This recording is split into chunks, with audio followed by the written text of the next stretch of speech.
Hi everyone, I'm Alex from Cloud Academy, and I'm here with my colleagues Luca and Roberto to share with you our ideas and our experience about machine learning technologies, and especially how to deploy them in the cloud, specifically on AWS, Amazon Web Services. So just a very quick introduction about us.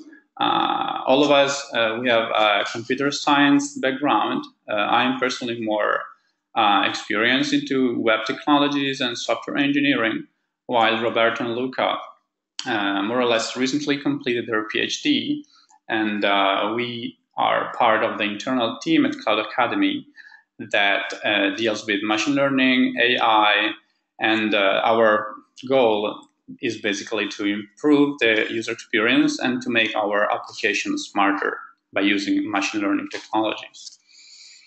So I would bet that a considerable part of you are data scientists as well. But in order to improve our presentation today, I would like you to answer to just a few questions about what you do, about your job, about how you use machine learning in your team, on your company. So now I will open a very quick poll, and the first question will be, what is your job role currently?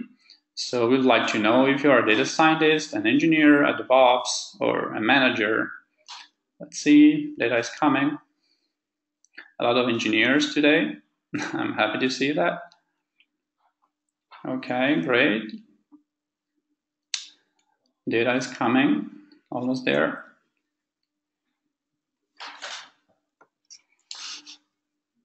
Someone's missing. I will close it in just a few seconds. Okay, we're good.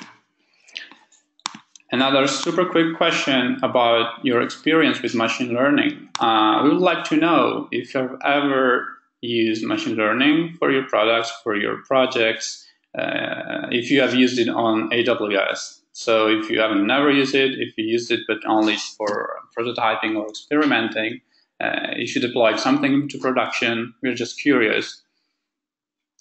Okay, data's coming. Thank you very much. Great. I see that many of you have never used machine learning, and I'm glad, at least on AWS, and I'm glad to hear that. So we have a lot to talk about. Awesome. Let's close this question too. Just one last question. I'm assuming you work in some company or research team, and maybe you have a data science team. And I would like to know how large is your team at the moment. Maybe you don't even have one. Yeah, many of you. Okay, data's coming. Thank you again.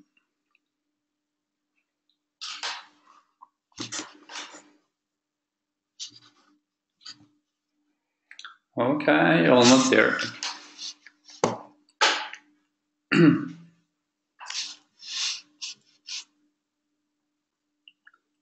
Okay, great. Thank you, guys. So many of you don't have a team, and let's get started for real this time. Here we go. So as I mentioned, we would like to share with you our ideas about machine learning, because that's what we are doing at Cloud Academy. And as an outline, we are starting with just a few concepts about machine learning. So for the ones of you that are not data scientists, we'll go through just a few basic concepts and what machine learning can do for you. And then we'll dive deeper into how you get your models and deploy them into the cloud by using Amazon machine learning. Okay, so I'd like to introduce you to Roberto, my colleague, and he'll talk to you about machine learning technologies. There you go. Thank you, Alex, and hi to everybody. I would like to give you a very quick introduction to machine learning, especially for all those of you who are not used to work in the data science field. Let's say that machine learning definition, one of the first definitions, is back in the 1959, and is the capability of a computer to learn from data without being explicitly programmed. Actually, the definition I prefer is the one that states that machine learning supports decision problems that can be modeled from data. And according to this definition, we can see that machine learning is an alternative from experience in order to take the right decisions. When you have a problem and you want to take a decision, I don't know, for example, you have a new product and you have to decide which of your customers to email to advertise this new product. Well, you can use either your experience and say that, yes, let's send an email to all women aged over 40 in my customer base, or I can use machine learning that, starting from data, define new information and understands that which users is best to send an email to. So all machine learning pipelines starts from data and extract information. Actually, the main step, in my opinion, in this pipeline is the first one, which is feature extraction. That means that from the data, for example, a soundtrack, you extract the correct features that can be used to model your data. So you extract, for example, the rhythm of your soundtrack, or from a textual document, you extract the words of this document. And this is the most important step, because without the correct features, you cannot extract the correct information at all, regardless of whatever algorithm you are going to use. Once features have been extracted, you can train a machine learning model. And these phases usually are performed in a batch stage. Once you have a model, you can use this model in real time in order to extract the right information. Let me just spend a few minutes in giving you a high-level taxonomy on machine learning, starting from supervised learning, which applies to all problems where you have labeled data and you want to predict an attribute of this data. So suppose you have these 6 users, 4 are green and 2 are red users, and you know some attributes of these users. For example, you know the age of these users. And the machine learning algorithms will learn from this data and will try to predict the class of the unknown user with the question mark. And so even, for example, the age of this user will predict that is a red user. The algorithm that I just mentioned is what is called a classification algorithms, and very similar to these algorithms in the same family, that is supervised learning. We find the regression algorithms that, instead of trying to predict the class, red or green, tries to predict a numerical value of an attribute. For example, in this case, the age of the user.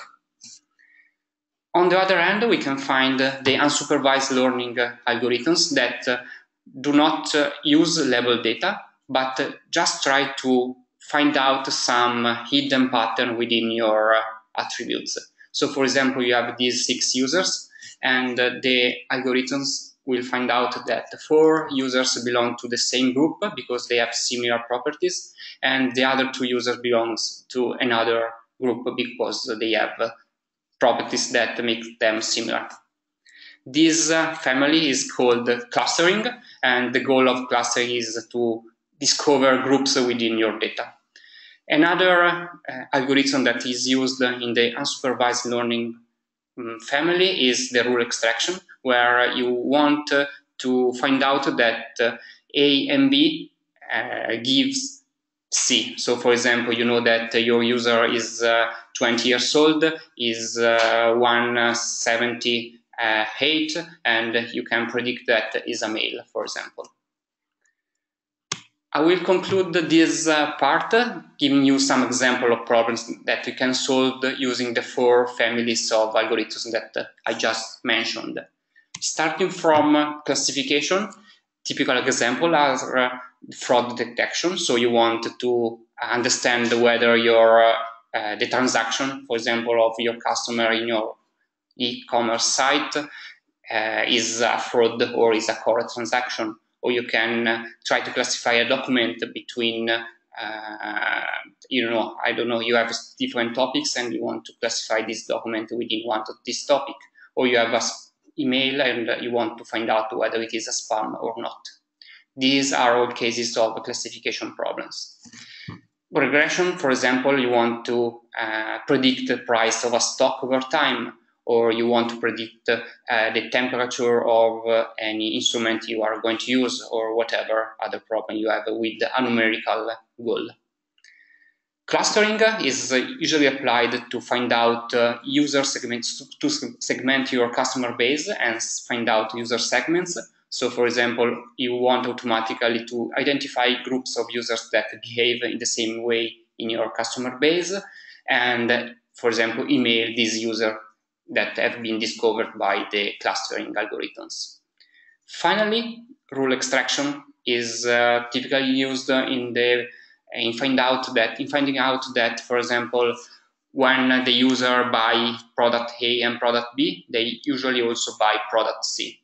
And so you can estimate the purchase likelihood of your users. This concludes my presentation of machine learning. I will let Luca continue by presenting you the challenges in the data that are used in these problems. Okay, thank you, Roberto. We talked about machine learning algorithms and how they can be divided into two main categories, namely supervised learning and unsupervised learning. But still, we are missing a key ingredient, that is data. Okay, even if you have the best machine learning algorithm, without the right data and the right amount of data, you can't really train it and you can't extract anything from it. Okay. So in the last few years, we are hearing a lot of buzzwords like big data or deep learning or even Internet of Things. And all of these buzzwords are kind of correlated, and they are based on one big concept, that is data. Okay. So let's see it in more detail, how data is changing our world. Basically, with big data, we identify very large data sets that can't be analyzed or sorting to traditional algorithms and methods. Okay, and let's try to find out the reasons behind the big data. And first of all, let's think about the cost of data storage. Okay, in the 1980s, 10 megabytes of data could have cost up to a few $1,000s. Okay, and this is crazy if you think about it now. Okay, it's like funny because now we can just easily store gigabytes or even terabytes of data, and we don't even know how big the internet is. Okay, we have just some estimates, and they tell us that about a few thousand billion gigabytes of data is generated each year. Okay, and this is amazing. It's incredible, and is enabling a whole new kind of applications. And another big revolution that happened in the last year corresponds to a paradigm shift in content creation. Okay, a decade ago, for instance, you had just few content creators on the web, for instance. But now with social networks, the situation is very different, because basically everyone is a content creator, and with platforms like YouTube or Facebook, and Twitter, there is a very large amount of data, even beyond our imagination. Okay, and oops. Of course, big data corresponds to big opportunities, but also big challenges. Okay, and the first one is that you have that much data that it is impossible to manually inspect it. You can't just draw a chart, for instance, or extract few KPIs and get a hint of what's going on. You just need more complex algorithms and methods to analyze your data. And the first one is even bigger and more philosophical, I would say, because it's a real paradigm shift. Okay, in the past you had decisions that were driven by experts and by intuitions.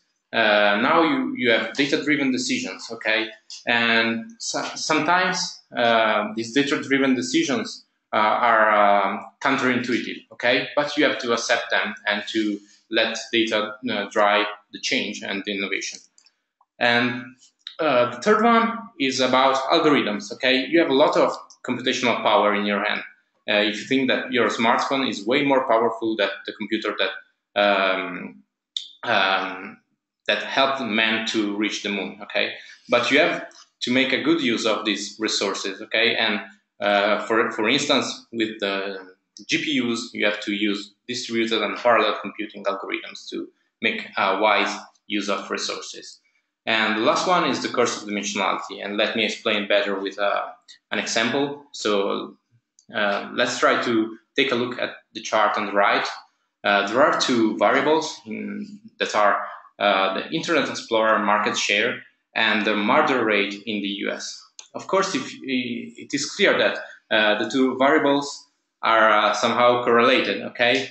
And if you have used the Internet Explorer in the past, you might think that, well, sometimes you might want to commit a murder, but this is a clear example of a spurious correlation, okay? This is by chance, okay? There is not any reason behind it. And so the more data and the more data sources you have, the more likely it is to encounter this kind of situation, and you have to pay attention to it. Okay, now we have all the ingredients. We have the data on the one hand, and on the other hand, we have the algorithms. Okay, so you can just create a data set and fed it to the machine learning algorithms so that you can obtain very good prediction. Okay, and that's it, right? You can just take your machine learning model and deploy it to the production environment, and you're done, right? Well, not so easy, okay? Deploying a machine learning model in a production environment is not so easy, and Alex will explain you why it isn't and how to tackle these kind of issues. Yes, let's keep going and see why and where's the problem, where's the challenge. You don't simply deploy a machine learning model into production. I would like to show you what's the challenge and why the cloud could be a better solution with respect to traditional ones. So I think the first challenge is that most data scientists or even developers or software engineers start with prototyping.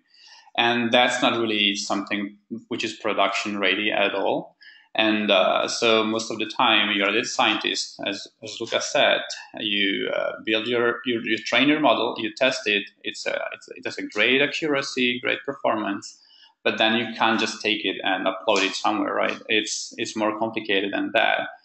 And another reason is, well, machine learning is not like a simple computational problem. So when I say you need elasticity, of course, you need elasticity for everything, for your website, for every kind of application.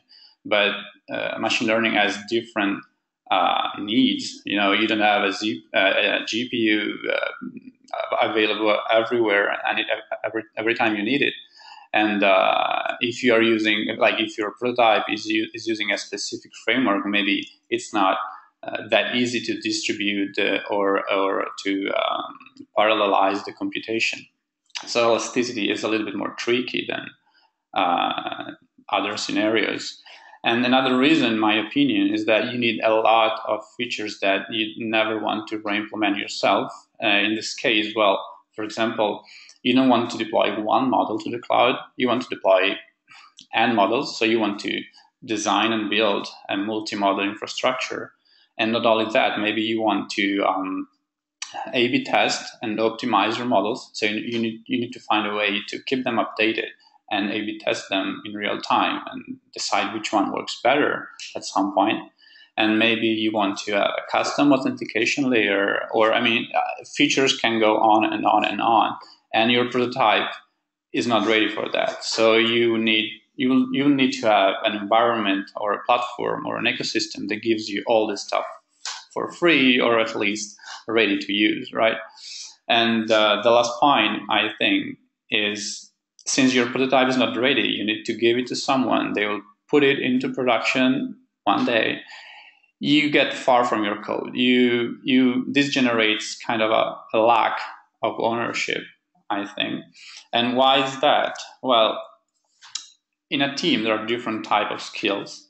And so you are a data scientist, you work with data, you do statistical analysis, you build your models. And then there are other very skilled people like DevOps or system administrator that deal with operations and do code reviews and design your software infrastructure. And these are very different skill sets. And the more you depend on DevOps or on operations in general, the more this lack of ownership increases. So why can the cloud help you with this? Let's see, for example, what Amazon Web Services can offer you. Well, on the left-hand side, we can see a lot of services which are focused on infrastructure management. Like you can build your EC2 instances, you can put them behind an elastic load balancer, you can design an auto-scaling solution, and then, you can deploy everything you want. You have an operating system, that's your abstraction layer, you build everything you want, you deploy it. But then you need a lot of operations there. You could use a container like Docker containers. You could build your Elastic Beanstalk stack and just deploy it. But still, it's not a trivial solution. I have a machine learning prototype in my hands. So if you want to avoid operation, that's not the best thing. If you have an operations team, that's great. But let's see how we can reduce this lack of ownership. On the right hand side, I've put some like higher level services like application layer services. So Elastic MapReduce or Amazon Machine Learning API Gateway and Amazon Lambda. These are all services that simplify your life at the application layer because you don't have to manage that service. You can just focus on your logic and your business logic.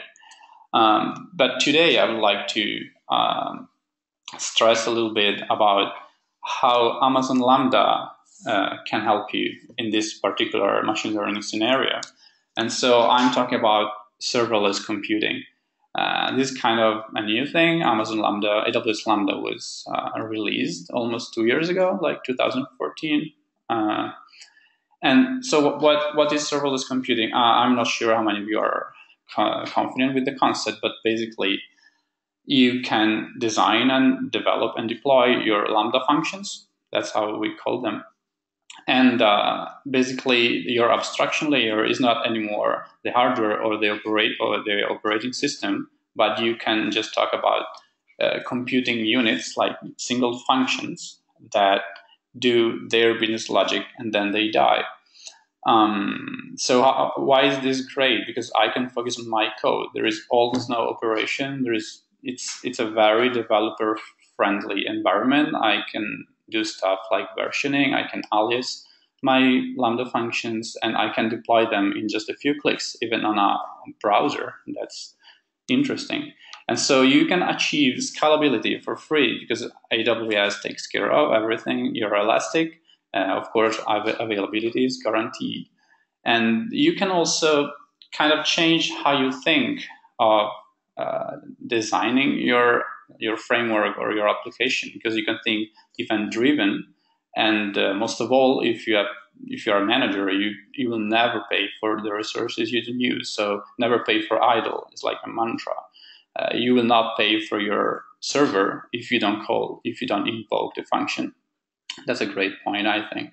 So how do we use Lambda for machine learning? Well, you can think of a machine learning model as a computing unit, so like a function. And even more, if you want to design a more complicated, complex system, you can like design, for example, A/B testing by composing different Lambda functions together and like orchestrate a complicated systems of function that either call each other or interact with each other in some way. So just a little clarification, what is serverless? Why is serverless? Well, the point is, of course, there is a server. There must always be a server somewhere. The deal here is you don't have to worry about it. I don't want to worry about servers. I'm a data scientist. That's the deal. I didn't mention Amazon API Gateway so far, but in one of the main nice-to-have features I mentioned is that you want to expose your model and your Lambda function by means of a RESTful interface. So you want to build an API, and I think most of you are software engineers. I'm sure you understand what I'm saying. That's just the best way to provide a service. Interestingly, you also have for free a completely independent authentication layer. You've got a global content delivery network. You've got caching. You can stage version and even mock your API and your Lambda functions. And if that's not enough, and if at some point you get tired of Lambda, or if it doesn't suit your needs anymore, because maybe you want to develop like a real-time online learning solution, like something more complicated than what you can do with Lambda. We'll see about the limitations of Lambda later. Well, you can decouple the logic, because you can bind your API gateway resource to anything you want, to your backend, to other external services, and you're decoupling the logic here. So you build the interface, and then you connect the logic you want. Lambda here is a great solution to start for a machine learning model. And for this presentation, we wanted to show you how easy this can be. So we developed a very quick example. We just found a sentiment analysis data set provided by Stanford University, and we train a model. We train a model with Python, with scikit-learn, the scikit-learn framework. And what do we do? Well, I built a simple HTML page which calls an API gateway endpoint, which is connected to a Lambda function. This Lambda function will predict whether your text is positive or negative. Only two classes, so it's a simple binary classifier. And you can give it a try, and maybe I can show you something here. Let's get out of the presentation. I can show you the example. Let's see, let's say something. I really love this presentation. Well, this is positive. I really hate it. This is negative. Well, it works. And this solution that we developed is completely serverless. We didn't have to deploy or maintain or connect to any server. You can find the source code on GitHub here. You can install the requirements and deploy everything into AWS. So there is a little Lambda function. You can basically see that it's about 20 or 30 lines of code. And there is also the training part. So you'll find the training is still just a few lines of code included with comments, documentation, and the download of the dataset and everything. So just you can have fun with it. And I can show you it's real. It's an API. And here is the Lambda function, sentiment analysis. Let's see if someone's calling it. Interesting. You have got monitoring for free. You can see you can monitor your code, and let's see, 1 minute. Well, someone's calling. You can have fun. I'll keep this online for a few hours. Just have fun with it. Let's get back. So what happened? We built a machine learning model. It was a prototype at the beginning, but then we made it scale up with a serverless solution just by uploading our model into AWS Lambda. But this is a very simple example. Let's talk about something more complicated. We use the very same solution at Cloud Academy. And here you can see our infrastructure, like a logical representation of our infrastructure. So on the left, you can see our clients, like the website and the mobile applications. And so we deployed our models into Lambda functions, which are invoked by means of API gateway. And so we also had this problem of, well, we want to keep our models updated, and we don't want to redeploy the Lambda function because the code doesn't change much. So we decided, well, let's put the model into a file, because that's what you can do, at least with Python. And we just uploaded each model into an S3 bucket. And well, the Lambda function simply downloads the model, and sometimes you will poll S3 and see if there is an update. You can version files, and everything's pretty easy. Then what we do, well, we collect a lot of data. You can see on the bottom side, and we collect all this data into a relational database on RDS inside Amazon. And we periodically, when we need it, turn on an EC2 instance and just rebuild our models. We update them, we upload them on S3, and the Lambda function will automatically be updated at the next invocation. That's pretty simple. Well, it looks great. Of course, there are some limitations. For example, you can't really easily develop and deploy real-time models, meaning like if you want to do online training and have a stream of events and use them to serve the next prediction, that's not really doable, at least right now with AWS Lambda, because basically your Lambda function is independent and immutable. So it's not easy to modify it until you retrain your model, re-upload it, and there you go. Another strong limitation so far is that the management of the deployment package that you need to upload in order to deploy your Lambda function. I mean, you have some limits, like as far as size, as far as the operating system libraries that you need. So there are some hacks and workarounds. You can find them on the repository I linked. For example, in our case, we were using scikit-learn. Well, it turns out that scikit-learn is using a lot, and NumPy also is using a lot of operating system libraries based on C, based on Fortran code. And well, the problem is you can't install them. You can't tell AWS Lambda, please install these packages in the machines you will use for my Lambda functions.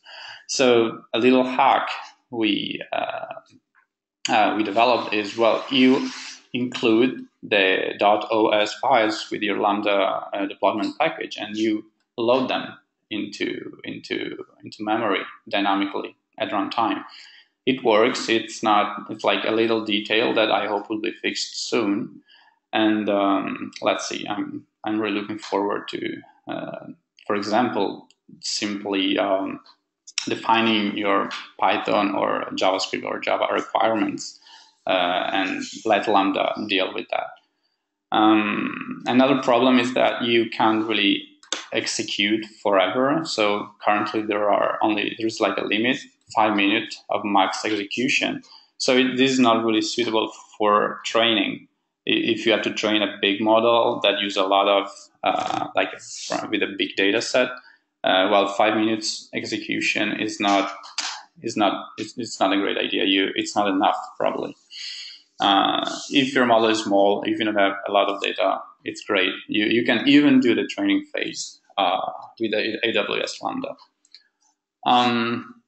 So I didn't mention so far the AWS machine learning solution, which is Amazon ML, Amazon Machine Learning.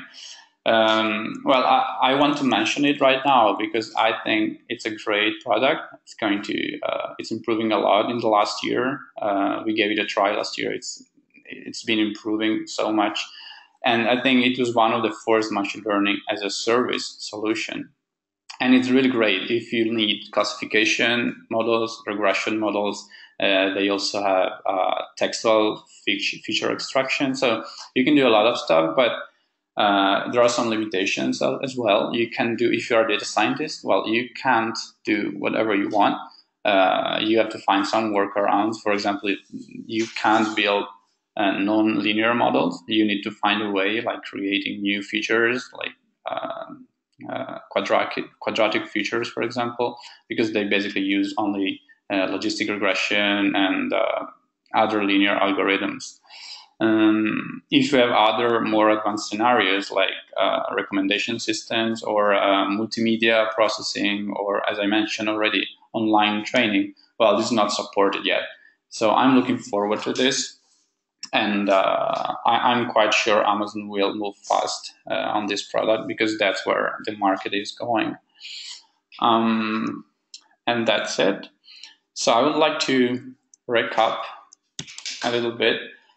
And so altogether, well, the takeaways you should get home after this presentation, well, data is crucial.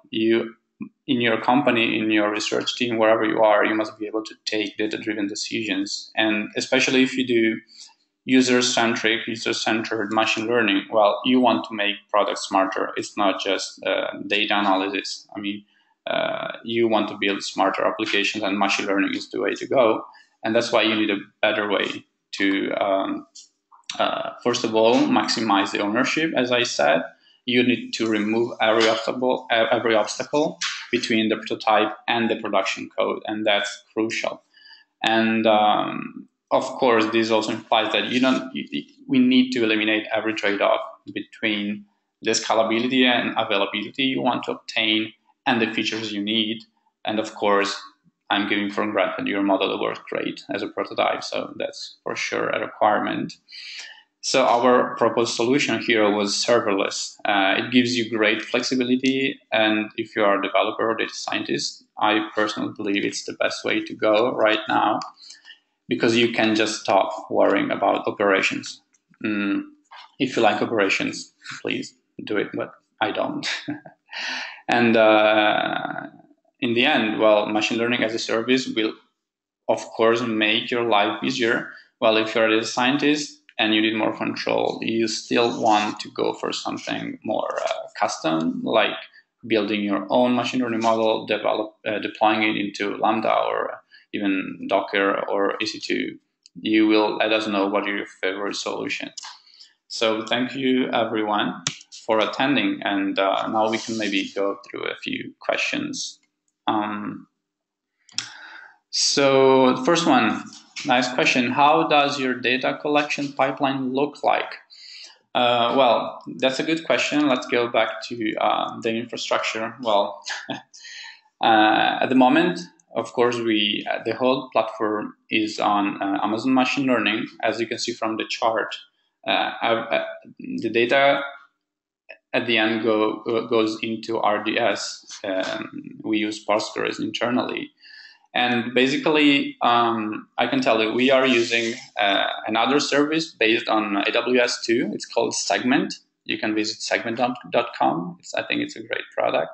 Basically, you can trigger your events and send your data to segment.com, and they will, in a very transparent way, forward all your events to external services like, I don't know, Mixpanel, Google Analytics, anything you can connect anything to it.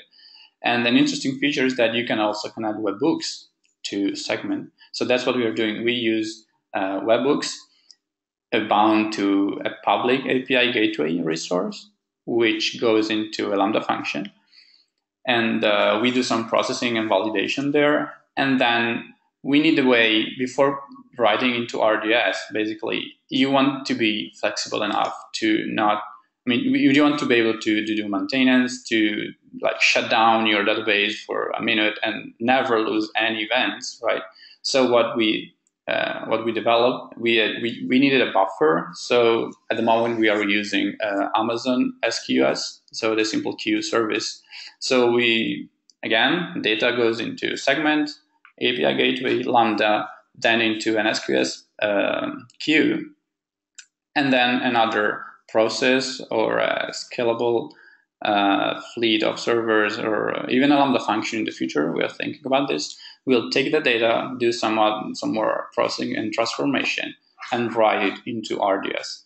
And from there, you can build your model, do data analytics, and take data-driven decisions.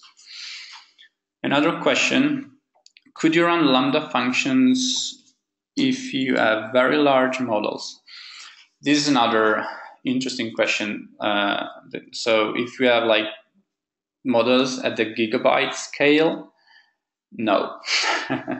So one limit I didn't mention in my slide here is you can't. You have a limit on your deployment package, so a size limit, as I mentioned, and if you ship your model within your deployment package, so the model should be included into this size limit. But then you can say, well, let's put the model into S3 and download it. Well, the problem is there is no real initialization procedure. So even if downloading a gigabyte from S3 will be kind of fast, well, it would happen at the first invocation. So you don't want to let your first user wait like a minute for the download. And also because you have the other limitation about the max execution time. And I think I need to check it. I will check it for you. I think you also have a local Lambda function storage limit. So you can't really download 30 gigabytes of model, even if you have enough time. So that's, I think, a great limitation. I think as long as your model is a few megabytes, maybe even up to 100 megabytes, you won't have much trouble. Okay, some more questions. Can we use AWS Lambda for making RPC calls? If so, how does data transfer happen? Does it need to go to S3? Well, no. Well, Lambda function can have input. So what you do basically is you connect your Lambda function to an API gateway interface, a resource, and you have like a template where you can map the RESTful, so like your HTTP post body into the AWS Lambda input. And yes, you can have input like that. I don't know about the size, maybe there is some limitation too. But well, RPC could be a scenario, sure. Basically, yeah, you have a function and you are invoking it. So whatever is your remote procedure call, you can do it with Lambda. And you don't need to always go through S3. No, you can let your input go directly into AWS Lambda. I can show you a little practical example. So if you go into the repository I linked, inside the Lambda folder, you can find the Lambda function. In practice, you have this Lambda handler here, and inside the event variable, this is Python. Inside the event variable, you have every input that's coming from API gateway in this case. So you can do anything you want with that. Okay, let me check if you have any more questions.